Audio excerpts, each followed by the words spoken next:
बंटी कबूतर एक गरीब कबाड़ी था। वो दिन भर कूड़ा बीनता था और उसे बेचकर अपना और अपनी पत्नी टुनी का पेट पालता था। बंटी और टुनी के शादी के 5 साल पूरे होने वाले थे। अब वो 2 से 3 होने जा रहे थे। अरे अरे ये क्या कर रही है टूनी। ला ला मुझे दे। मैं कुएं से पानी लेकर आता हूँ। क्या क्या करोगे आप भी? वैसे ही आप पूरे दिन धूप में इधर उधर भटकते रहते हो। अब मेरी वजह से अब ये सब भी करोगे? तो क्या हुआ, ये बच्चा तो हम दोनों का है ना। अगर उसकी वजह से मैंने थोड़ा बहुत ज़्यादा काम भी कर लिया तो क्या फ़र्क पड़ता है। फर्क पड़ता है जी। अब ये आपकी हालत मुझसे और नहीं देखी जाती। मेरी मानो तो बच्चा पैदा होने के पहले ही कहीं और पर रहने का इंतज़ाम कर लो। यहाँ पर बहुत परेशानी है। पानी भी हमें कितना दूर से जाकर लाना होता है। और तो और हमारा घर कितने घने जंगल में है, जहाँ पर हमेशा जंगली जानवरों का डर लगा रहता है। बोल तो तुम ठीक रही हो टुन्नी, लेकिन अपनी हालत भी तो तुम जानती हो ना। कबाड़ बेचकर जो पैसे मिलते हैं, मुश्किल से उससे खाने पीने का जुगाड़ हो पाता है। ऐसे में कहीं किराए पर कमरा कैसे लेंगे। माना कि यहाँ पर थोड़ी दिक्कतें हैं, लेकिन ये जगह है तो आखिर मुफ्त की ना। इतना कहकर बंटी कबूतर कुएं की तरफ चल पड़ा।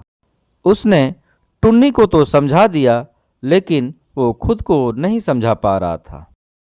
ठीक ही तो कह रही है टुनी, ये जगह रहने लायक बिल्कुल भी नहीं है। ये कुआं, इसमें भी सिर्फ नाम भर का ही पानी बचा है।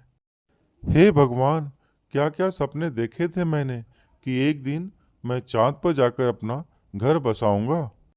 यहाँ पृथ्वी पर ही तो ढंग का बसेरा नहीं मिल पा रहा है। मेरा बच्चा भी इस दुनिया में आने वाला है, क्या उसका नसीब भी मेरी तरह ही होगा। ये सब सोचकर बंटी की आंखों में आंसू आ गए और वो दुखी होकर कुएं के पास ही बैठकर सोचने लगा। दरअसल बंटी का घर शहर के जंगल से काफी दूर था, जहां पर सुख सुविधा के नाम पर कुछ भी नहीं था। कुल मिलाकर देखा जाए तो बंटी और टुन्नी का जीवन बहुत ही मुश्किलों में गुजर रहा था। लेकिन अब सवाल था उनके आने वाले बच्चे का। तो बंटी को कुछ न कुछ तो करना था। ऐसे तो काम नहीं चलेगा, लेकिन मैं करूं तो क्या करूं। हे भगवान, मुझे कोई रास्ता दिखाइए। बंटी भगवान से हाथ जोड़कर प्रार्थना कर ही रहा था कि तभी उसे दर्द से कराहने की और चीखने की आवाज़ सुनाई दी। बंटी जहाँ से आवाज़ आ रही थी उस तरफ बढ़ा तो उसे एक बड़ा सा कूड़े का ढेर दिखाई दिया, जिसे शहर से आई हुई गाड़ी अभी कुछ ही देर पहले वहां पर डाल कर गई थी। आवाज तो इधर से ही आ रही थी, लेकिन यहाँ तो सिर्फ ढेर सारा कूड़ा ही कूड़ा है। लगता है मेरा वहम होगा।